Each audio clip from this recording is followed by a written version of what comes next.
dapat mengambil poin-poin penting mereka.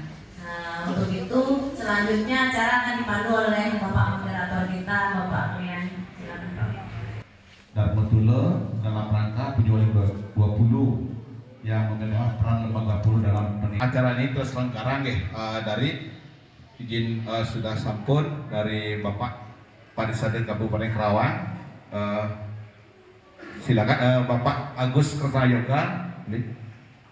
Ketua terselenggara juga berkat Ketua WHDI Kabupaten Karawang Ibu Trisna Dewi. Mungkin sampun pernah ketemu.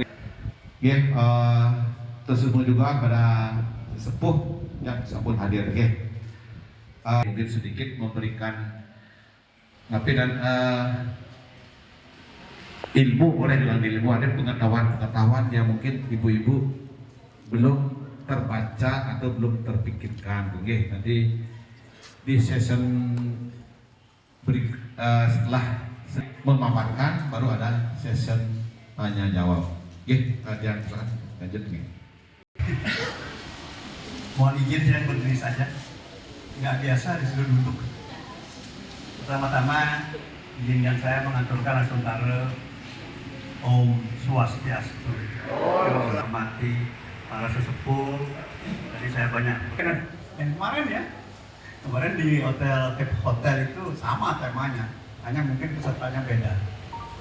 Ada beberapa dari bapak-bapak atau ibu-ibu mungkin yang hari ini hadir, kemarin sudah hadir juga. Ya. Namun memang kemarin waktunya agak terbatas, walaupun kemarin itu hampir 4 jam ya.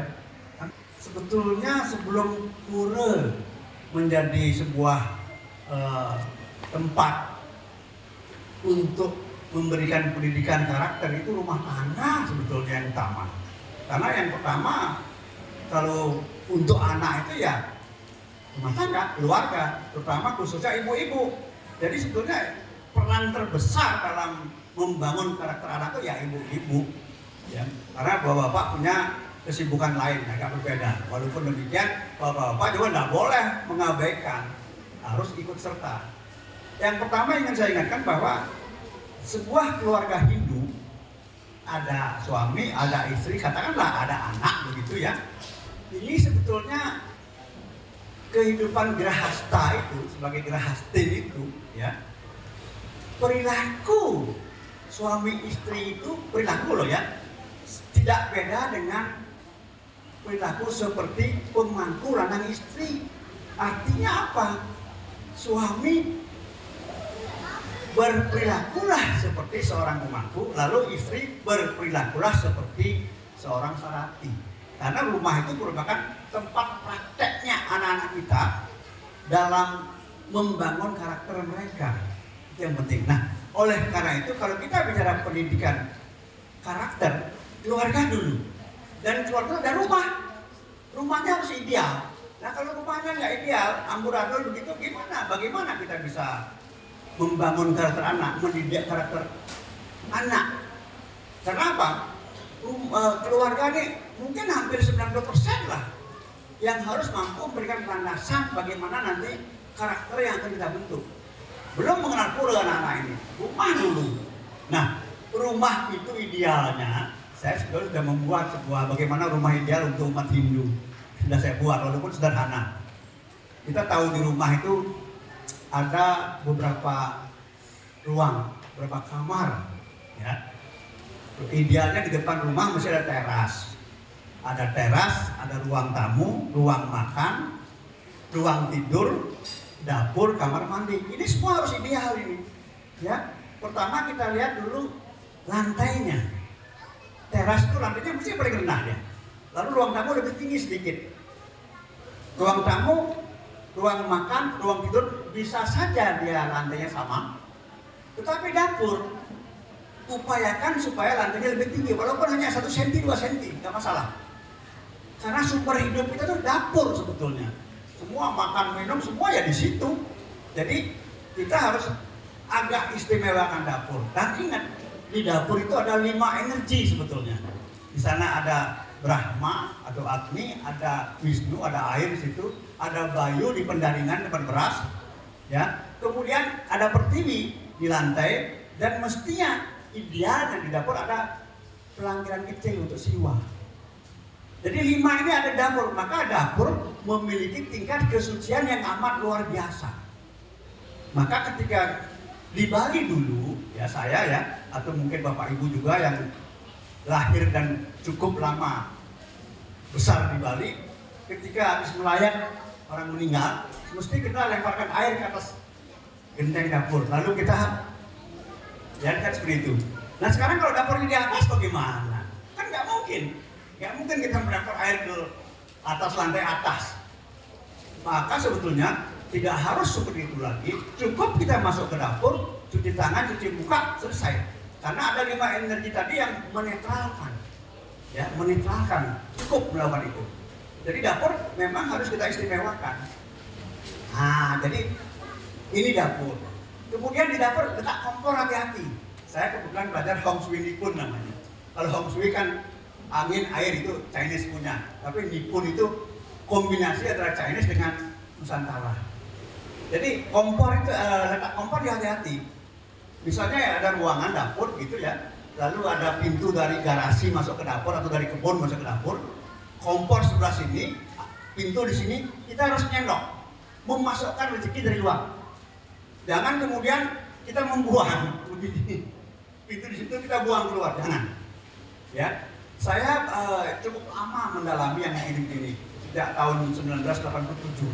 Ya sekarang usia saya sudah 71, lebih sedikit, gitu ya. Cukup lama. Nah ini perhatikan, dapur harus menjadi tempat istimewa dan jangan dapur itu ada barang-barang yang benda-benda yang tidak berguna, sampah, bersihkan dapur itu. Yang kedua kamar mandi, hati-hati. Kamar mandi selalu dianggap sebagai tempat yang kotor. Yang kotor itu klosetnya, bukan kamar tempat mandinya.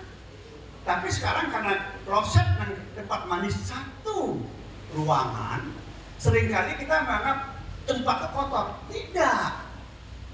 Kamar tempat mandi itu bersih, di sanalah kita dibersihkan.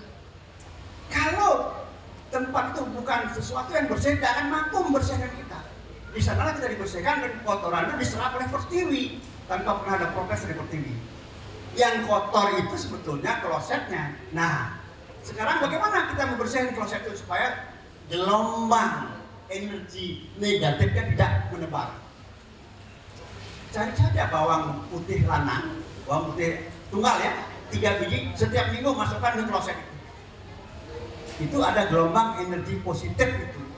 Kemudian untuk di kamar mandi, ya, sebetulnya yang paling bagus tuh kita mantra Gayatri di kamar mandi. Ya, di sana kalau orang sudah kena air, semua lupa yang buruk-buruk, diri hatinya lupa, utang piutang lupa, semua hilang. Di sanalah dikatakan manusia itu dalam kondisi yang sangat suci. Saat itulah kita bisa entah berjapang di sana, entah mantra Gayatri. Lalu kalau kita masih ragu, letakkan di kamar mandi itu sebuah gelas isi garam krosok. Garam krosok itu menyerap. Coba Bapak Ibu ingat, kenapa bumi selalu terselamatkan? Karena dikelilingi oleh air asin. Coba kalau air bukan air asin, air tawar, bayangkan 3 hari nyamuk sudah banyak, habis kita. Makhluk yang lain juga habis kalau ada nyamuk. Ini kenapa keterapan di rumah? Memang ada tradisi lemparkan garam. Iya, tapi begitu garam kena air hujan hilang dia. Ya.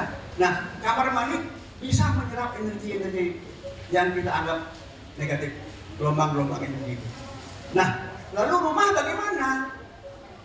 Kalau orang bilang kan bikin penyegar gitu ya. Wah, hebat sekali penyegar, pakai ini, pakai itu. Enggak, saya enggak pakai itu. Saya pakai pola tadi itu. Bumi sudah diselamatkan oleh air asin.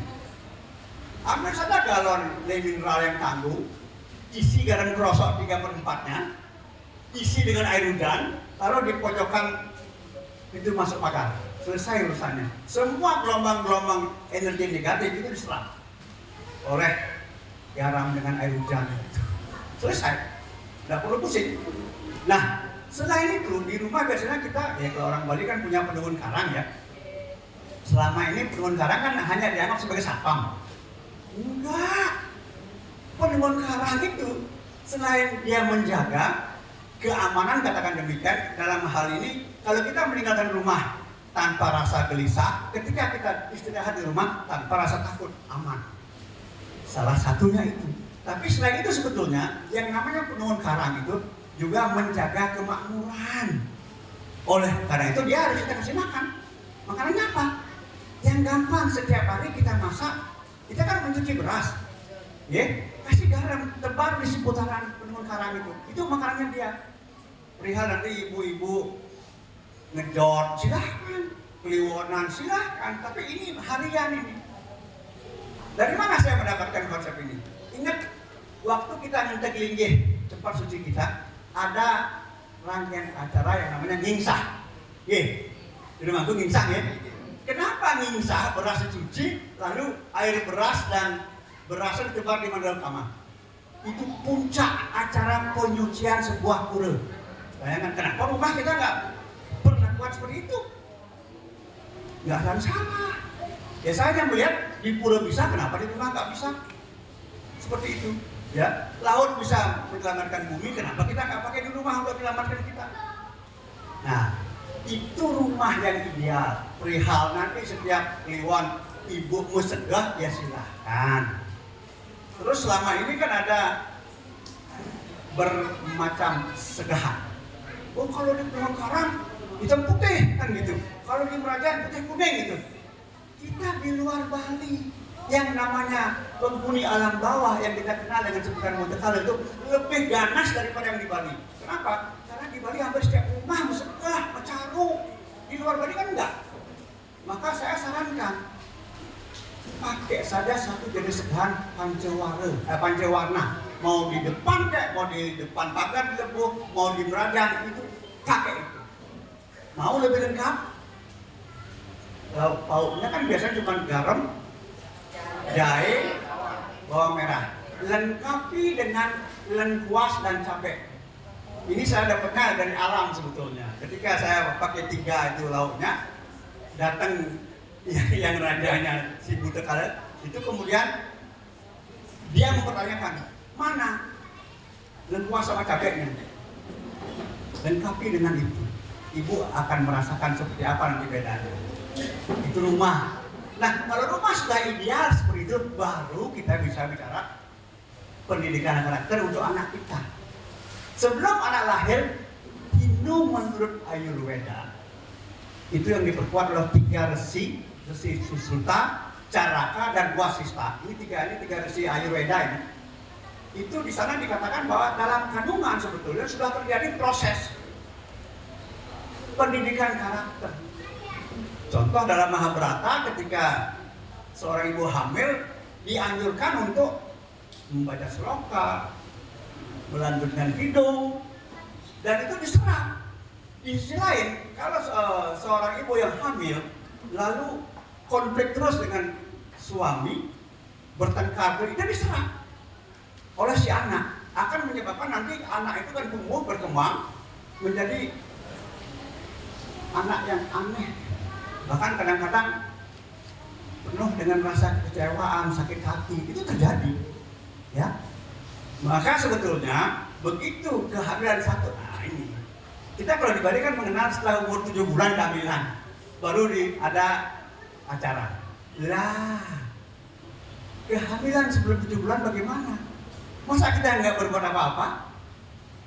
Ya, maka di Jawa sebetulnya sejak kehamilan bulan pertama tuh ada ritualnya. Ya, mungkin kita hanya perlu canang dan segahan, cukup mengucapkan terima kasih kepada leluhur, kepada sang penarbawa misalnya. Dan bahkan dalam Ayurveda disebutkan ketika kehamilan bulan kedua itu alam sudah memutuskan anak ini nantinya laki-laki atau perempuan. Terserah bapak ibu maunya laki atau perempuan, jangan sampai setengah-setengah nanti, setengah laki setengah perempuan. Kita tetap bulan kedua modalnya canang segahan misalnya mengucapkan permohonan supaya nanti yang lahir seperti ini seperti ini. Ini saya baca dari buku Ayurvedanya Profesor Nale almarhum. Ya. Kemudian bulan ketiga, tali pusar sang ibu dengan calon janin katanya sudah tersambung dan juga jantung sudah tersambung. Nah, ini dianggap sebuah peristiwa yang ekstrim. muncullah kita kenal sebagai ngidam. Ngidam kan aneh-aneh ibu-ibu ini, ya. Nggak ada yang jual roti tengah malam minta beli roti. Udah itu nggak musim mangga minta beli mangga. Itu ngidam karena dianggap perubahan ekstrim. Ini menurut Ayurvedanya Prof. Nagel. Nah, bulan keempat kehamilan itu mulai tumbuh jaringan otak. Kita mau anak itu pintar apa enggak? Ya, di Jawa ini 1, 2, 3, 4 nih jalan. Selalu ada ritual walaupun kecil. Ya. Nah, 5, 6 itu perkembangan dari yang sebelumnya tadi itu. Ketujuh baru menurut Lothar Krishna Kuno Dresti di Bali baru dianggap sebagai manusia utuh, baru ada manusianya. Nah, setelah lahir ya kita lakukan sesuatu untuk hari-harinya. Tapi Bapak Ibu ingat, ketika kita besuk seorang ibu yang melahirkan, kita hanya bertanya, ibunya sehat? Sehat. Anaknya sehat? Sehat. Kita lupa, yang membuat ibu sehat dan anak ini sehat selama 9 bulan dalam kandungan siapa? Ada ketuban di sana, ada lamas di sana. Lupa kita. Ya, lupa. Nanti untuk mengingatnya ada acaranya. Setelah umur 12 hari, kita mempermaklumkan namanya di alam sana. Nama lahir. Dan hati-hati, nggak sembarangan loh kita merubah nama ini. Ya, saya punya pengalaman begini. Ada seorang ibu sakit, udah medis tangani, ya medis, tapi tetap nggak tuntas. Lalu apa? Oke, coba kita pakai ritual. Ritual cuma sembahyang toh, ya. Kita katakan, kita sampaikan, ibu ini namanya ini, sakit ini. Apa kata yang pemegang nama di sana? Nggak ada nama ini. Loh, ibu pernah ganti nama? Iya. Namanya yang nama lahir apa? Ini. Kita tanya, nama ini yang sakit. Oh, ini ada. Lalu bagaimana? Caranya begini. Jadi tidak mudah loh. Berubah nama itu nggak mudah. Panggilan boleh dirubah. Nggak perlu ritual, tidak perlu permakluman, tidak perlu pras. Ya. Tapi kalau merubah nama, repot. Di sana lain. Kalau ada masalah susah kita. 12 hari penentuan nama. Kemudian 42 hari. Kalau di Bali dikatakan mencolongan gitu ya. Colongan sama tutuk kambuhan. Tutuk kambuhan itu mambuh itu keramas. Jadi ambuh itu jadi mambuh, keramas. Itulah pertama kali sang bayi mendapat proses penyucian. Ada mencolong. Apa yang curi? Penyakit yang mungkin dibawa dari sang Darbawa. Ada tumpeng pengulapan. Ini harus tahu yang diulapkan siapa? Kok rajin banget ngulapin? Lalu ada pengambeian. Lalu ada dasar pejati. Lalu ada tebasan. Tebasan merah dan tebasan putih untuk menebas. Yang ditebas apa? Tebasan merah itu, merah simbol sel telur. Karena kita nggak tahu ini yang diinkarnasi atau meminimalisir muatan karma atau masalah dari sang Darbawa. Kalau dari laki, ini tebasan. Kalau merah. Nah, ini isi dari uang itu. Kenapa itu?